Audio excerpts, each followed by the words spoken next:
Morning guys, જય શ્રી કૃષ્ણ, જય માતાજી. આજે આપણે જવાનું છે, એક એસીની કમ્પ્લેન છે. તો એસીની કમ્પ્લેન માટે જઈએ અને ત્યાં જઈ અને જોઈએ કે શું છે એમાં કમ્પ્લેન. તો ચલો ગાઈસ નીકળીએ એસીની કમ્પ્લેન માટે. રાકેશભાઈ આગળ આપણે. તો ગાઈસ રાકેશભાઈ આવી ગયા છે. રાકેશભાઈને ગુડ મોર્નિંગ કરી લઈએ. ગુડ મોર્નિંગ રાકેશભાઈ. ચલો નીકળશું. ચલો આપણું બાઈક છે આ ગામની અંદર. આ ગામમાં જે લોકો રહેતા હોય તે ખાસ આપણી ચેનલને સબસ્ક્રાઈબ કરવાનું ભૂલતા નહીં. ગાઈઝ જે આ મંદિરને ઓળખતા હોય કોમેન્ટ.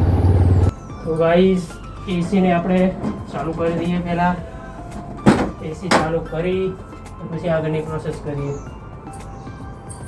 તો એસીને રિમૂવ કરવા માટે ફરજિયાત એસીને ચાલુ કરવી જરૂરી છે. એ ચાલુ થાય પછી એનો ગેસ લોક કરવો જરૂરી છે. ગેસ લોક કરવા માટે રાકેશભાઈ ખોલી રહ્યા છે. તે બંને નટ પહેલાં ખોલવી જરૂરી છે. બંને નટ ખોલી અને પછી એની અંદર જો આ રીતે એલેન્કી ફિટ કરવી પડે. એલેન્કી ફિટ કરી અને પહેલાં નાની ફ્લેર નટ બંધ કરી દેવાની. એને બંધ કર્યા પછી રાકેશભાઈ જો મોબાઈલમાં અહીંયા આગળ ટાઈમ જુએ છે. એમના ટાઈમ સિક્વન્સ પ્રમાણે એ નટનો ટાઈમિંગ થાય ત્યાં સુધી રાહ જોઈ અને એના પછી નાની બંધ કર્યા પછી ટાઈમ ચાલુ કરી દેવાનો. ટાઈમ ચાલુ કર્યા પછી આ મોટી નટ ઉપર આવી રીતે એલેન્કી ભરાઈ રાખવાની અને એવું લાગે તો થોડી લૂઝ કરી રાખવાની. તો જ્યારે તમારે બંધ કરવાનું થાય ત્યારે ફટાફટથી બંધ કરવામાં સરળતા રહે. અને જ્યારે બીજી એલેન્કી બંધ કરવાનું સ્ટાર્ટ કરી દે ત્યારે ભાઈ રાકેશભાઈ આપણને કહે ત્યારે આપણે પાવર તરત બંધ કરવાનો રહેશે.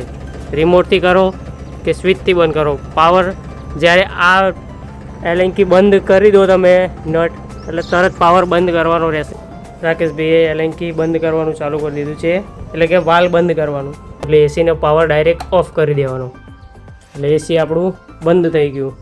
એટલે હવે એનો ગેસ પ્રોપર લોક થઈ ગયો. તો મિત્રો પછી આ રીતે સ્ક્રૂને બંધ કરી દેવાના છે અને બાજુનો સ્ક્રૂ ખોલો એટલે થોડો માઇનોર ગેસ નીકળે એટલો અવાજ આવશે.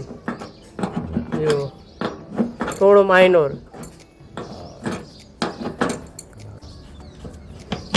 તો અહીંયાની બંને પાઇપો નીકળી ગઈ છે.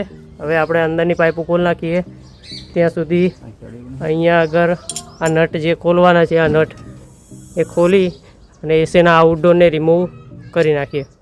ગેસ લોક પ્રોપર કરી દીધો છે. તો હવે એસીને આપણે અહીંયાથી પ્રેસ કરી ને ઊંચું કરી લેશું.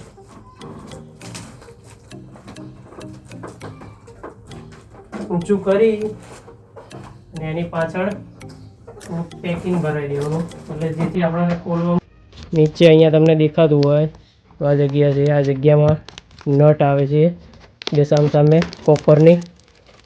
અને આ કવર રિમૂવ કરી અને નટને ખોલી અને એનો કેબલ છે. આ કેબલ બે કેબલ હશે, એક પાવર કેબલ અને એક એસીનો આઉટડોરનો પાવર કેબલ. એ બેને રિમૂવ કરવો પડશે આપણે અહીંયાથી રિમૂવ કરી અને પછી સીધું એસી નીકળી ગયું.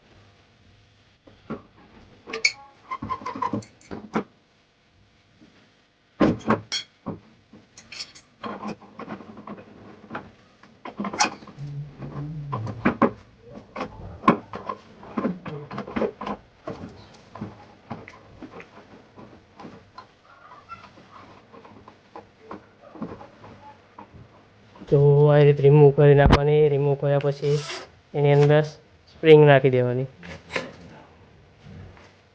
સ્પ્રિંગ ના જાય તો થોડી સીધી કરતું રહેવાનું. સ્પ્રિંગ નાખ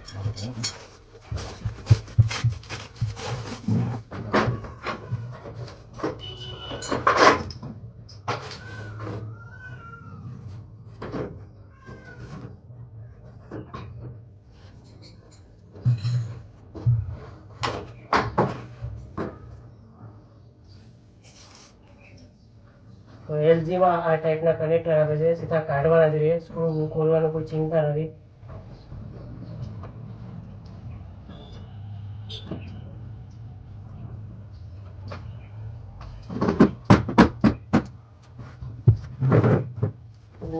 અહીંયા એસીનું કામ થાય છે.